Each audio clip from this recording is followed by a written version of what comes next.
아침입니까? 네, 그래요. 사실 좋은 아침입니다라는 인사말은요, 서양 인사말 표현이죠. 굿모닝이라는 말을 우리말로 바꿔서 좋은 아침입니다라고 하죠. 원래 한국 사람들은 인사말이 안녕하세요였어요. 그렇죠? 이 안녕하세요는 질문입니다. 사실은 안부를 묻는 거죠. 지난 밤에 아무 탈 없이 잘 계셨느냐라고 하는 질문이에요. 어떤 학자들 우리나라가 안녕하세요라는 질문형 안부를 묻는 인사가 된 거는 우리나라가 참 역사 가운데 참 많은 외침을 받아왔기 때문에 늘 간밤에 안녕이라고 여러 가지 일들이 많았다 보니까 아침이면 지난밤에 별일 없었느냐라는 어떻게 보면 위기 속에 살아갔던 우리의 역사 속에 나온 인사말이다 라고 말하는 경우가 있습니다. 이해가 되더라고요. 더 나아가서 우리는 또 식사하셨어요 라고 인사를 많이 했죠. 요즘은 식사하셨어요 라는 말을 잘 안 합니다. 그렇죠? 그렇게 말하면 어르신들이 요즘도 못 먹는 사람 있나? 이렇게 대꾸하시기도 하고요. 또 요즘에는 식사하냐고 물어보면 안 되는 게 없어서 못 먹는 게 아니라 다이어트 하려고 안 드시는 분들이 많기 때문에 이제 그 인사는 또 많이 사라졌을 거로 생각이 됩니다. 저는 인사말을 표현을 보고 나면은 죄송하지만 좀 서양적 표현이 더 나은 것 같아요. 다시 말해서 좋은 아침입니다 라는 인사말이 사실은 더 긍정적이고 좋습니다. 지난날에 별일 없었습니까? 라고 묻는 것보다는 지난 거는 지난 것이고 오늘 우리에게 주어진 하루만큼은 좀 좋은 하루가 되자. 그런 의미에서 좋은 아침입니다. 좋은 하루입니다. 라고 하는 그 말은 어쩌면 오늘을 시작하는 이 마당에 새로운 기대와 희망으로 시작할 수 있는 그런 인사법이 아닌가라고 생각이 됩니다. 그런 의미에서요, 옆 사람하고 한 번 더 인사하겠습니다. 어떻게 하냐면 오늘 은혜 받기 참 좋은 아침입니다. 이렇게 한번 옆 사람하고 인사해 보겠습니다. 네.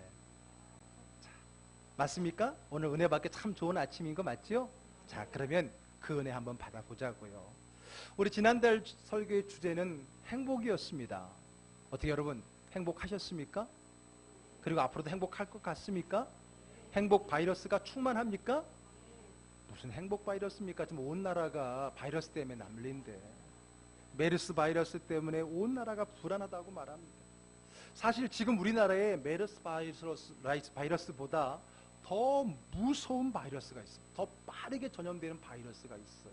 뭐예요? 두려움의 바이러스, 불신의 바이러스, 불안의 바이러스. 이거는 실제 메르스 바이러스보다 더 빠르게, 더 확산되게. 메르스는 만나서 뭐가 이게 돼야 되는데 이건 만나지도 않았는데 이 바이러스는 벌써 이 땅의 모든 사람 가운데 퍼져 있는 가장 악성 바이러스가 아닌가 생각이 됩니다. 그런 의미에서 우리 즐거운 교회 식구들은요, 우리 지난달에 이미 행복 바이러스로 예방을 했잖아요. 이미 백신 투여했잖아요. 그 행복 바이러스를 가지고 어떤 두려움과 불안과 그 모든 것을 다 능히 이겨내고 행복을 오히려 전하고 오히려 불안한 이 사회에 행복을 나누고 퍼뜨릴 수 있는 저와 여러분, 우리 즐거운 교회 가족 되기를 주의 이름으로 축복합니다. 아멘. 그래요. 그래서 우리는요, 믿어야 됩니다. 나는 행복하다고, 하나님 나를 행복하게 만드셨다고, 행복할 거라는 그 믿음으로 우리는 살아야 되고요, 그 믿음을 이 땅에 퍼뜨리는 사명을 감당해야 될 겁니다. 자, 그리고 이제 새롭게 시작하는 우리 6월 달의 설교의 주제는 한마디로 영성입니다. 영성. 영성 그러면 많은 사람들이 굉장히 좀 심오하게 생각하고 너무 또 두렵거나 무겁게 생각할 때가 많이 있어요. 영성 그러면 뭔가 깊은 영적인 어떤 세계를 경험한 은사, 신비적인 것, 그런 것을 생각할 때가 많이 있는데 사실 영성은 그것이 아닙니다. 영성이 뭘까요? 저는 쉽게 표현하고 싶어요. 영성은요, 주님을 만나는 거예요. 주님을 경험하는 거예요. 하나님의 임재를 느끼는 것. 이게 바로 영성이라고 하는 겁니다. 영적인 그 세계의 영적인 감각, 영적으로 임하시는 그 하나님을 만나고 체험하고 경험하고 함께하는 것. 그게 바로 영성이라고 하는 거예요. 어떤 사람은 영성 그러면 저 신령한 기도원에 들어가서 막 신비로움을 경험하는 것만이 영성으로 착각을 하고 있는데, 물론 그것도 영성의 하나의 부분이죠. 그러나 모든 것을 이야기하는 것은 아닙니다. 그렇다고 또 영성은 교회 안에서만 있는 것은 아닙니다. 교회 안에서뿐만 아니라 교회 밖에서, 아니 나의 삶 속에 어디에 있든 무엇을 하든 우리는 그 자리에서 하나님을 만나는 영성을 체험할 수 있다는 거고요. 그리고 있어야 된다라고 하는 겁니다. 기도하고 말씀 보고 예배 드릴 때만 영성입니까? 아닙니다. 아닙니다. 우리가 살아가는 그 일상 속에도 하나님을 만나는 일이 있다면 그것도 영성이 되는 거예요. 물론 기도와 말씀과 예배를 통해서 우리의 영성을 좀 키우는 거지요. 그러나 여러분, 키우고 끝입니까? 아니죠. 군인들이 훈련받는 이유는 뭡니까? 전쟁에 써먹기 위해서예요. 우리가 왜 예배 속에서 영성을 키웁니까? 우리 일상에서 영성의 능력을 가지고 살아가기 위해서 우리가 예배 속에 영성을 키우는 거 아니에요? 그러므로 영성은 예배 자리에서만 끝나거나 시작돼서는 안 됩니다. 여러분의 삶 속에, 일상적인 여러분의 삶 속에도 하나님을 만나는 그 예배자의 삶이 풍성할 때 그 사람이 진정한 삶의 영성가들이 되는 겁니다. 그래서 그런 의미에서 영성은 삶이고요. 그래서 삶의 영성, 생활 영성이라고 말할 수 있는 겁니다. 그래서는 이 영성을 이달의 제목을 가지고 일상에서 주님 만나기라고 표현을 했습니다. 따라합시다. 일상에서 주님 만나기. 그래요. 꼭 예배 시간에만, 기도 시간에만, 설교 시간에만이 아니라 늘 내가 살아가는 그 일상 속에서 주님 만나는 것, 그게 영성이라고 하는 거예요. 그 중에 그 일상에서 주님 만나는 그 영성의 오늘 첫 번째는 바로 다름 아닌 오늘 여기, 지금 여기라고 하는 겁니다. 그래서 제가 오늘 제목을 좋은 아침입니다라고 한 거예요. 지난날의 안녕이 문제가 아니라 오늘 주어진 이 하루가 하나님을 만나고 하나님과 함께하는 좋은 아침이라고 하는 그 믿음의 마음에서 우리의 삶의 영성은 시작이 되는 겁니다. 왜요? 나는 과거를 사는 것도 아니고 미래를 사는 것도 아니고 나는 현재, 오늘을, 여기를 살아가는 사람들이거든요. 우리는 오늘을 살아오지 않은 사람은 아무도 없습니다. 늘 우리는 오늘, 현재, 여기를 살아서 여기까지 이른 거고요. 앞으로도 우리는 오늘을 살지 미래나 과거를 살지는 않을 거라고 하는 겁니다. 그러므로 나의 영성의 자리, 주님을 만나야 되는 자리도 오늘 여기여야 됩니다. 항상 내가 있는 그 자리, 그 시간이 내 영성의 자리, 하나님을 만나는 자리라고 하는 거죠. 나중에 휴가 내서 신령하다고 소문난 기도원 가서 금식하면서 우리말로 빡시게 기도 좀 해버리고 나무뿌리 하나 뽑아버리면은 막 영성이 막 채워질 것 같고 그래서 그 영성으로 막 살아갈 것 같아요. 그런 착각을 버리셔야 돼요. 그런 착각. 물론 그런 필요가 있을 때가 있습니다만 그것만이 아니라 우리가 살아가는 평범한 이 일상 속에서 하나님을 만나는 그러한 영성, 이게 어쩌면 더 중요한 우리의 영성이 아닌가 생각이 됩니다. 우리는 지금 여기서 내가 현재 있는 그 자리에서 영성, 즉 주님을 만나야 됩니다. 주님은 자신을 만나기 위해서는요, 어디로 오라고 하지 않으셨습니다. 너 나 만나려면 어디로 와, 그러지 않으셨어요. 오히려 주님은요, 내가 너희를 만나주기 위해 너희들이 있는 어느 곳이든 달려가겠다라고 말씀하시는 주님이십니다. 심지어는 풍랑의 바닷가 그 위까지도 무리를 걸어서 찾아가셨던 그 주님, 주님 만나기 위해서는 어디가 아니라 바로 내가 있는 그 자리에 주님이 찾아오신다는 사실부터 우리는 알아야 되는 겁니다. 그 자리가 어디입니까? 바로 내가 있는 삶의 자리입니다. 그렇다면 여러분들은요, 하루에 얼마나 주님을 만나고 경험하고 있습니까? 구체적으로 물어볼게요. 여러분, 어제 토요일 하루, 현충일이었던 하루, 얼마만큼 주님을 만났고 주님을 경험했습니까? 주님과 함께 했습니까? 아마 그렇게 얘기하면은 내가 어제 기도했던 시간이 있었나? 내가 어제 예배를 드렸나? 말씀을 받나? 이런 생각을 할 거예요. 그런 사람은 초보입니다. 진짜는요, 내가 얼마만큼 하나님과의 관계 속에 있었는가? 물론 기도와 말씀, 예배도 하나님과 함께하는 깊은 시간이 있지만 그 시간만이 아니라 그 다른 시간도 하나님과 함께하고 있다는 것을 우리가 알아야 돼요. 그것을 깨닫고 또 그것이 늘어나는 만큼 내 영성은 늘어나는 겁니다. 어제 일이니까 잊어버렸죠? 그럼 또 물어볼게요. 오늘 아침 눈을 뜨고 오늘 이 자리에 오기 전까지, 설교를 듣기 전까지 여러분들은 얼마나 하나님을 만났고 얼마나 하나님을 경험했고 하나님과 관계했습니까? 그나마 주일은 좀 낫죠. 주일은 예배당, 또 말씀, 찬양, 기도라고 하는 그 테마가 있기 때문에. 그러나 그렇지 않는 내일부터 시작되는 또 다른 한 주간도 여러분들 매일매일 순간순간마다 하나님과 함께 할 수 있느냐는 거예요. 함께 해야 된다는 거예요. 그것이 영성이라고 하는 겁니다.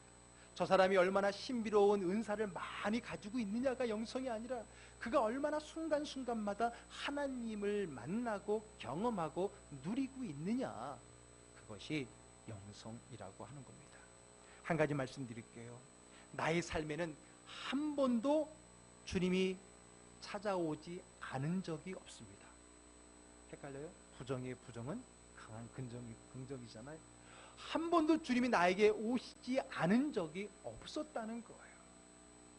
내가 몰랐을 뿐이지, 내가 깨닫지 못했을 뿐이지, 내가 의식하지 못했을 뿐이지, 한 번도 내가 이 땅에 태어나고 나서부터, 물론 그전에는 하늘에서, 이 땅에서도 마찬가지예요. 제가 이 땅에 태어날 때부터 지금까지 한 번도 주님이 나와 함께하지 않은 적은 없었습니다. 문제는 뭡니까? 내가 깨달지 못한 거예요. 그러므로 여러분, 하나님을 만나고 하나님을 경험하는 것은 내가 하나님 앞에 나아가기 전에 먼저 하나님이 나에게 찾아오셨음을 믿고 확인하고 그것을 인정하고 의식하는 것, 그게 참 중요합니다.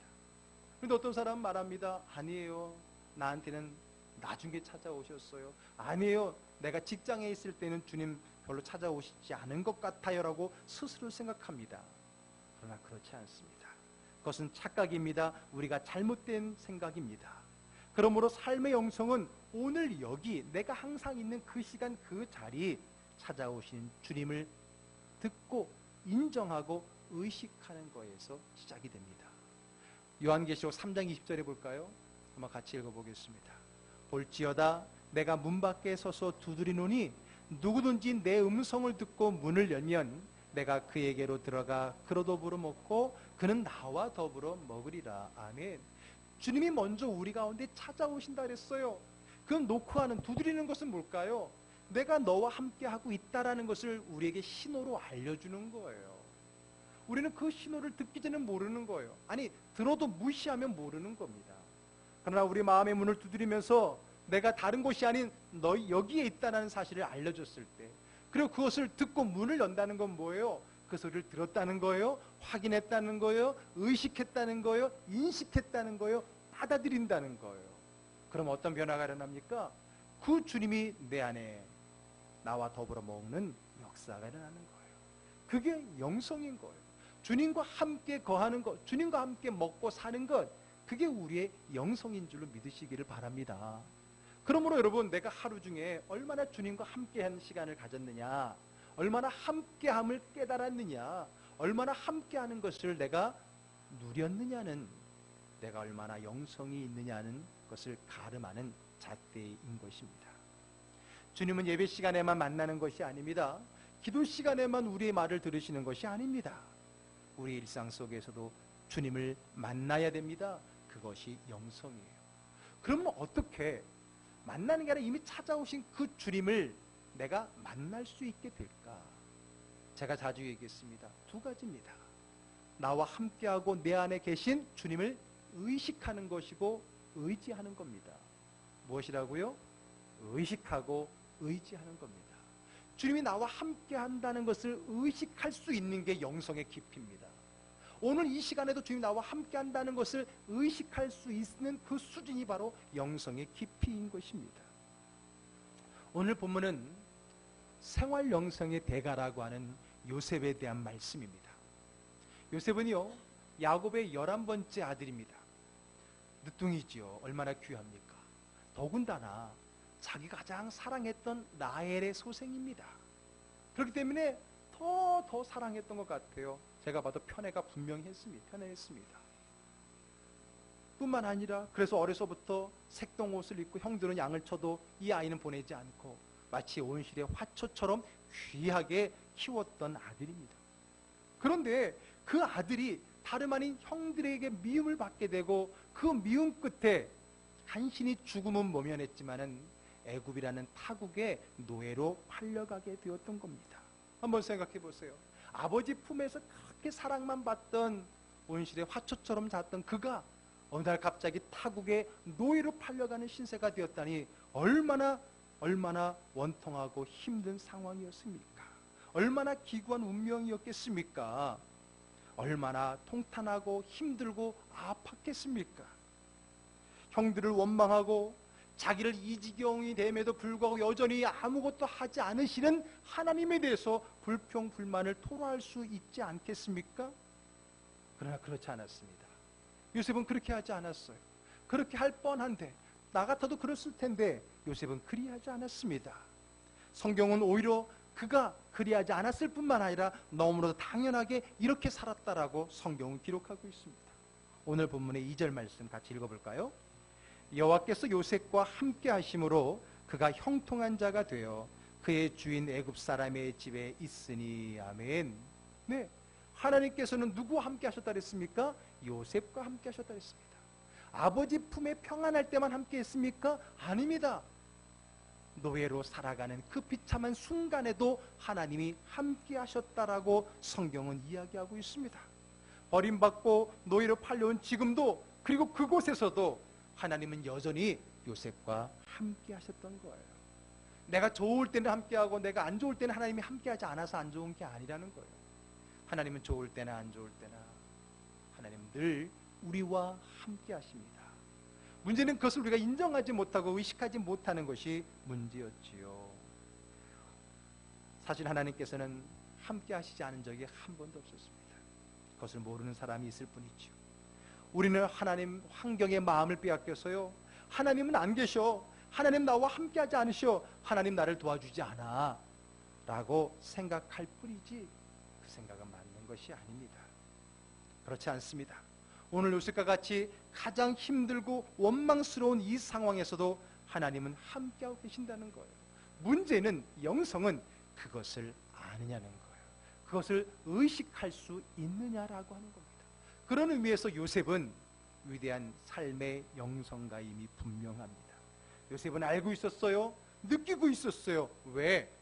그는 하나님을 의식하는 사람이었기 때문에 그래요. 그는 하나님을 바라보는 사람이었기 때문에 그래요. 하나님 나와 함께하는 것을 알매도 불구하고 순간순간 모르고 지나갈 때가 있어요. 왜? 하나님을 의식하지 않기 때문에, 하나님을 바라보지 않기 때문에 그래요. 요셉이 자아도취한 게 아닙니다. 자기 연민에 빠진 것이 아닙니다. 하나님이 나와 함께하고 싶다라는 그 마음 때문에 이렇게 기록한 것이 아닙니다. 그가 하나님이 함께 하셨다라고 하는 것은 객관적인 사실입니다.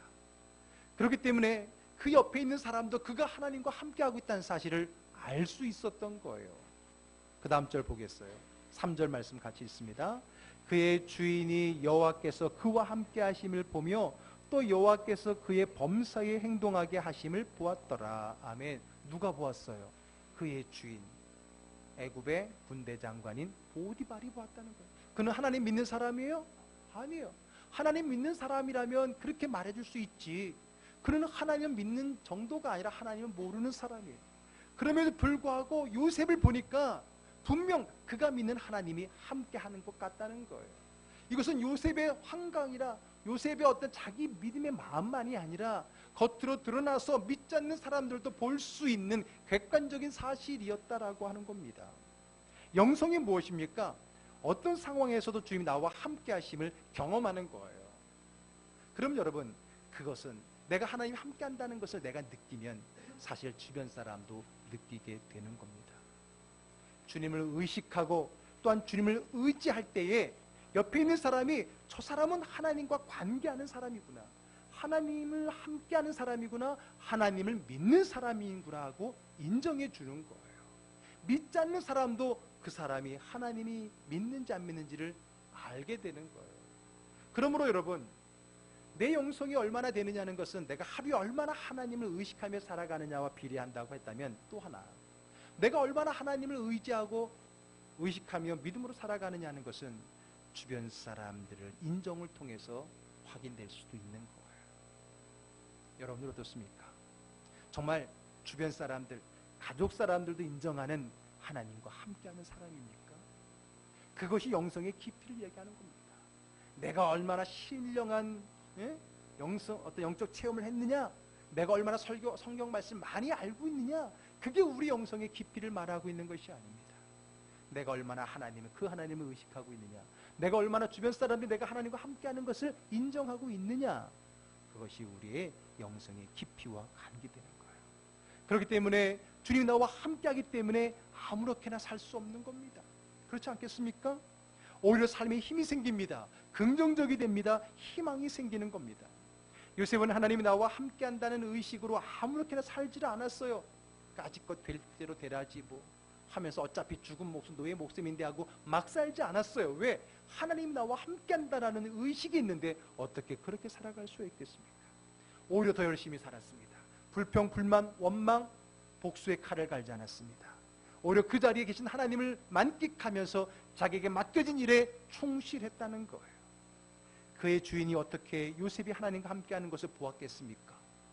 보디발이 영안이 열려갖고 막 하나님 함께하는 걸 보였을까요? 아니에요. 그는 하나님 믿는 사람 아니에요. 그럼 어떻게 그가 보았겠습니까? 요셉을 보니까 불평, 불만하지 않고 열심히 자기에게 맡겨진 것을 감사하며 행동하는 그 모습을 보면서 저거야말로 믿는 거구나, 저거야말로 참 신앙이구나라고 이야기했다는 거예요. 종교는 달라도 그 마음을 확인할 수 있었다는 거지요.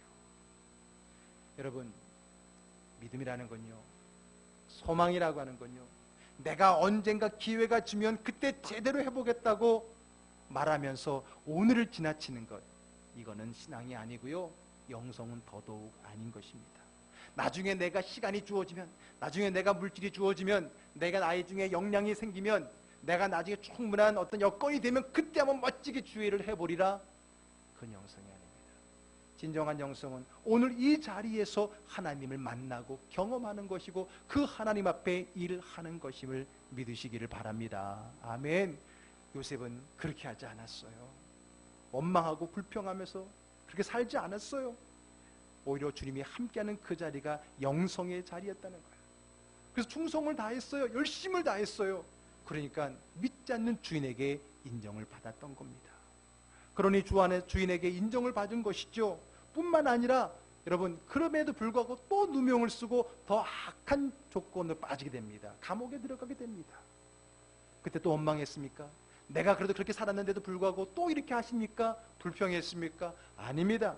거기에서도 또 열심히 그 자리에서 만나는 하나님을 경험하고 누렸던 것을 성경은 말하고 있습니다. 39장 23절 말씀 읽어볼게요. 간수장은 그의 손에 맡긴 것을 무엇이든지 살펴보지 아니하였으니 이는 여호와께서 요셉과 함께 하심이라, 여호와께서 그를 범사에 형통하게 하셨더라. 아멘. 간수장도 알았어요. 여러분, 감옥에 들어온 사람 치고 억울하지 않은 사람이 어디 있겠어요. 그런데 그는 억울하다라고 비관하지 않았습니다. 또 그 자리에서 함께 하시는 하나님과 함께 최선을 다했어요. 간수장이 그걸 보았던 거예요. 그도 인정한 거예요. 그래서 뭐라 합니까? 그를 범사에 형통하게 하셨다는 거예요. 형통이 뭘까요? 형통을 오해하지 마세요. 하나님을 만난 사람이 누리는 복인 거예요. 하나님이 오늘 나와 함께하고 있다는 것을 깨달은 자가 누리는 것이 형통인 것이지, 여러분들이 주어진 일이 잘 되는 게 형통이 아닌 겁니다. 어떤 사람은 잘 되는데 망하잖아요. 어떤 사람은 안 되는 것 같은데 성공하잖아요. 뭡니까? 형통이 뭡니까? 오늘 이 자리에서 하나님을 만난 사람에게 주어지는 하나님의 복이 형통의 복인데, 이 형통의 복이 저와 여러분들에게 있기를 주의 이름으로 축복합니다. 아멘. 그래요. 여러분, 오늘 이 사람 요셉은 어릴 적부터 꿈을 꾸며 살았던 사람입니다. 그렇죠? 어릴 적부터 큰 꿈을 꾸며 살았어요. 흔히 말하는 꿈꾸는 자의 대표적인 사람 아니에요? 비전의 사람 아니에요? 그런데 여러분, 그 꿈에 비해서 형들이, 심지어는 부모님까지 자기에게 절하는 꿈을 꾸는 그가, 형들 부모님은커녕 자기는 노예가 돼서 이방인들에게 더군다나 죄인으로 살아가고 있는데 무슨 꿈이 꿈입니까? 너무 초라하지 않습니까? 그 꿈에 비해 너무 초라하고 너무 힘들지 않습니까? 그렇다고 비판하며 내일만 꿈꾸며 살았습니까? 언젠간 좋은 날이 있겠지 그 말로 위로받으면서 오늘을 버텨냈습니까? 아닙니다. 여러분, 오늘의 영성, 삶의 영성자는요, 버티는 삶을 사는 것이 아닙니다. 버티는 삶을 사는 것이 아닙니다. 언젠간 좋아지겠지 하고 참고 인내하는 것이 영성가의 삶이 아닙니다. 영성가는 오늘의 이 삶을 즐기는 것이고 누리는 것이고 최선을 다하는 것입니다. 제가 주보에 글을 하나 적었고요. 어제 카톡을 하시는 분들은 제가 다 한번 보내드렸습니다. 미리 읽어보시라고. 그런 생각을 해봤습니다. 꿈 때문에 행복한가? 꿈 때문에 불행한가? 아니 무슨 말이야? 꿈이 있으면 당연히 행복한 거지. 아닙니다. 꿈 때문에 불행한 사람도 있어요. 처음에 꿈을 꿀 때는 그래 그날을 꿈꾸며 오늘을 이겨낼 수 있는 힘이 있었어요. 버텨낼 수 있는 힘이 되었어요. 근데 언젠가는 오늘의 현실이 꿈과 더 이상 가까워지지 않고 그 갭이 줄어들지 않을 때 그 꿈은 오늘의 나를 불행한 사람으로 여겨버릴 때가 있어요. 꿈을 보고 오늘 지금 나를 보니까 너무나 차이가 나는 거야. 그 사람은 꿈 때문에 불행한 사람이라고 말할 수 있어요. 그럴 때가 있어요. 꿈 때문에 행복했는데 언제부턴가 꿈 때문에 불행해요. 그 꿈만큼 잘하지 않는 나의 모습 때문에 자학을 하고 자책을 하게 되면서 오히려 그 꿈이 그에게 불행의 요소가 돼버리는 경우가 있어요. 그런 꿈은 버리는 게 나은 거지. 그러나 버리기보단 꿈을 잘 사용해야 되는 겁니다. 여러분, 꿈은 당연히 오늘의 인내 후에 주어지는 열매라고 생각하면 안 되는 겁니다. 오늘이 불행한데 어떻게 내일이 희망이 있고 내일이 행복할 수 있습니까? 내일은 오늘들이 모여서 이루어지는 건데 불행한 오늘들이 모여봤자 더 큰 불행일 뿐이지 어떻게 행복일 수 있습니까? 내일의 행복은 오늘의 행복들이 모여서 이루어지는 겁니다. 그럼 우리는 내일의 행복은 오늘의 행복을 통해 정해지는 겁니다. 오늘 내가 행복해야 내 내일에 더 큰 행복이 우리에게 있는 거예요. 그러므로 여러분, 행복을 멀리 미래에서 찾는 것이 아니라 오늘 이 자리에서 찾는 겁니다. 언젠간 좋아지겠지, 나중에 그때 가면, 아닙니다. 행복은 미루는 것이 아닙니다. 행복은 오늘 우리에게 주어진 하나님의 선물이기에 그것을 받아들이고 그 선물을 활용해 살아가는 것이 진정 하나님의 뜻대로 행복한 삶을 누리는 성도라고 하는 겁니다. 오늘이 행복해야 됩니다. 행복은 오늘 여기 있는 것이에요. 파랑새라고 하는 그 책을 보세요. 그 파랑새를 찾아 돌아가봤지만 알고 보니 그 파랑새가 내가 있던 자리에 있었다는 것을 깨닫게 하는 그 동화 아닙니까? 오늘 이 자리에 행복이 있는 거예요. 오늘 하나님 나에게 주신 이 자리가 행복한 거예요. 그 행복들이 모여서 내일의 더 큰 꿈을 이루어갈 수 있는 것이죠. 내일의 희망 때문에 오늘을 버티는 그러한 삶은 절대로 행복하지 않은 것입니다.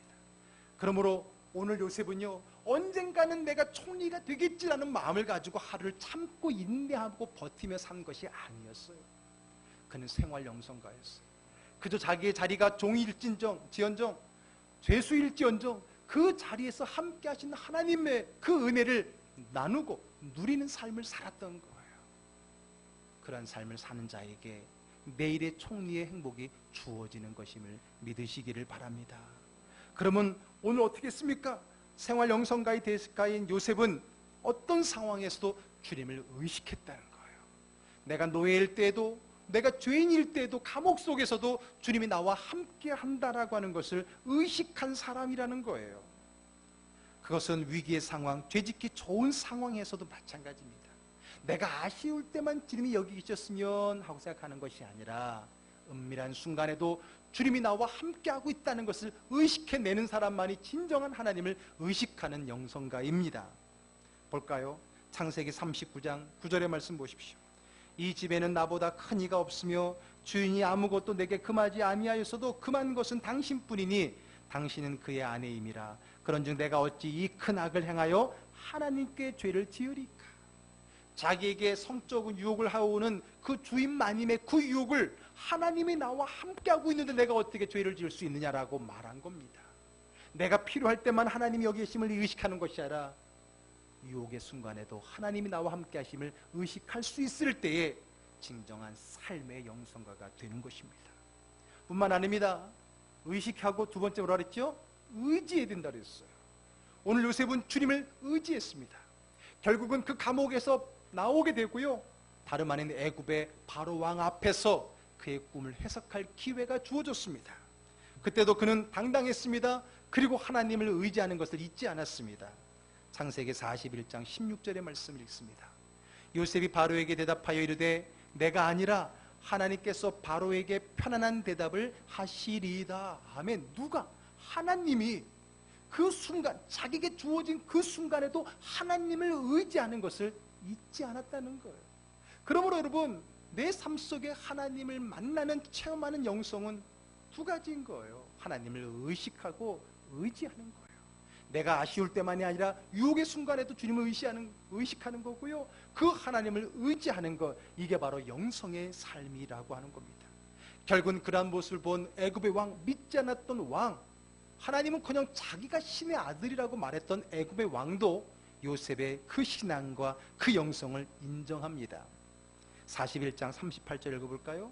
바로가 그의 신하들에게 이르되 이와 같이 하나님의 영에 감동된 사람을 우리가 어찌 찾을 수 있으리요? 라고 말합니다. 무엇에 감동했다고요? 하나님의 영에 감동이 된 거예요. 그게 바로 영성가예요. 영성가가 뭘까? 하나님의 영에 심취한 거예요. 하나님의 영으로 살아가는 사람이에요. 그 하나님의 영적인 관계 속에서 삶을 살아가는 사람이 영성가입니다. 성경을 몇 독했고 내가 기도를 몇 시간을 했고 그게 아니라 순간순간마다 다름 아닌 여러분들이 있는 그 자리에서 하나님을 의식하고 하나님을 의지하는 것, 그것이 삶의 영성이고 영성 있는 사람, 하나님의 영에 감동된 사람이라고 하는 겁니다. 저는 저와 여러분들이 바로 이러한 영성과 이러한 영적인 삶을 누릴 수 있기를 주의 이름으로 축복합니다. 먼 곳, 깊은 곳, 다른 것이 아니라 여러분들에게 주어진 그 일상, 평범한 삶 속에서 하나님을 의식해 보세요. 자꾸만 하나님과 연관되어 생각해 보세요. 그리고 그 하나님께 의지하세요. 순간순간마다 한숨 쉬기 전에 기도하세요. 하나님을 의지해 보세요. 그게 영성가예요. 그 사람의 삶은 하나님의 영에 감동된 삶이 되어지는 겁니다. 이제 마지막으로 한 사람을 소개하고 마칩니다. 또 다른 영성가인 다윗입니다. 우리가 잘 알죠. 다윗은 골리앗과의 싸움을 통해서 크게 성공한 사람이라고. 혹자는 말합니다. 그가 골리앗과의 그 한 번의 싸움을 위해서 수도 없이 돌팔매질을 연습했다고, 물맷돌 던지는 연습을 했다고. 참 어떻게 들으면 참 좋은 말인 것 같지만 저는 그 말에 동의할 수 없습니다. 그는 다윗과의 언젠간 주어질 그 싸움을 위해서 오늘을 준비하고 돌린 것은 아니었습니다. 그는 목동 시절에 자기 양떼들을 맹수에게 빼앗기지 않기 위해서 그들과 싸웠고 그들로부터 양떼를 지키기 위해서 수도 없이 물맷돌을 던졌던 사람입니다. 그때 그가 던지면서 내가 언젠가는 이 돌을 가지고 내가 한번 크게 성공하리라, 내가 한번 골리앗과 싸워 이기리라, 그런 마음으로 던졌을까요? 저는 그렇게 생각하지 않습니다. 그렇게 생각하는 사람은 그날에 주어지는 은혜를 놓칠 수밖에 없는 겁니다. 아이고, 아무리 힘들어도 내가 언젠가 써먹을 수 있으니까 열심히 해야지. 그것도 도움이 되지만은, 그러나 그것은 그날의 행복은 잃어버린 거잖아요. 다윗은 그러지 않았습니다. 내가 언젠가 이 냄새나는 목동일을 그만두고 정치에 입문하고 장군이 되어서 왕이 될 거라는 꿈을 꾸면서 던진 것이 아닙니다. 그는 자기에게 주어진 이름 모를 그 목동의 삶에 최선을 다하는 거예요. 그러면서 던진 거예요. 그러면서 살았던 거예요. 그 은혜가 모였을 때 하나님은 그에게 골리앗에게 그 돌을 던질 수 있는 기회를 주신 것이지요. 그날을 위해서 나는 오늘 던지겠다라고 말하면 오늘의 은혜는 잃어버리는 거예요. 여러분 혹시 그렇게 살아가지 않습니까? 오늘 말이야 내 그때를 위해서 참는다. 그러면 그때가 주어질지 모르지만 오늘의 은혜는 없는 거잖아요. 저는 다윗의 가장 위대한 시 시편 23편을 마음에 두고 살아갑니다. 그 시편 23편, 여호와는 나의 목자시니 내게 부족함이 없으리로다. 그 시가 언제 나왔을까요? 성경은 그 시가 언제 쓰였다고 얘기하지 않습니다. 그러나 저는 추측컨대, 저는 믿건대 그것은 절대로 왕위에 있을 때 쓰여진 글이 아니라는 거예요. 아니, 왕위에 있을 때 썼더라도 그 왕위에 있을 때 편안한 삶을 보면서 쓴 글이 아니라 지난날 목동 시절에 그 험한 맹수들과의 싸움 속에 자기를 지키고 보호해주셨던 그 하나님에 대한 믿음을 가지고 그 시를 기록했다고 저는 확신합니다. 마지막 그 다윗 생활 영성가, 자기에게 주어진 그 천한 목동 일 속에서도 하나님 나와 함께한다는 믿음을 가지고 열심으로 최선을 다했기에 그에게 골리앗의 싸움의 기회가 주어지고 장군의 기회, 왕의 기회가, 그리고 한 나라의 왕권을 이어갈 민족의 책임을 맡겨준 은혜가 바로 그가 가장 낮은 모습에서 맷돌을 돌렸던 그 믿음에서부터 출발했다라고 하는 겁니다. 시편 23편 제가 읽어드릴게요. 오늘 이 말씀으로 오늘 말씀을 마무리하려고 합니다. 여호와는 나의 목자시니 내게 부족함이 없으리로다. 그가 나를 푸른 풀밭에 누이시며 쉴만한 물가로 인도하시는도다. 내 영혼을 소생시키시고 자기 이름을 위하여 의의 길로 인도하시는도다. 내가 사망의 음침한 골짜기로 다닐지라도 해를 두려워하지 않을 것은 주께서 나와 함께 하심이라. 주의 지팡이와 막대기가 나를 안위하시나이다. 주께서 내 원수의 목전에서 내게 상을 차려주시고 기름을 내 머리에 부으셨으니 내 잔이 넘치나이다. 내 평생의 선하심과 인자하심이 반드시 나를 따르리니 내가 여호와의 집에 영원히 살리로다. 아멘. 기도하겠습니다.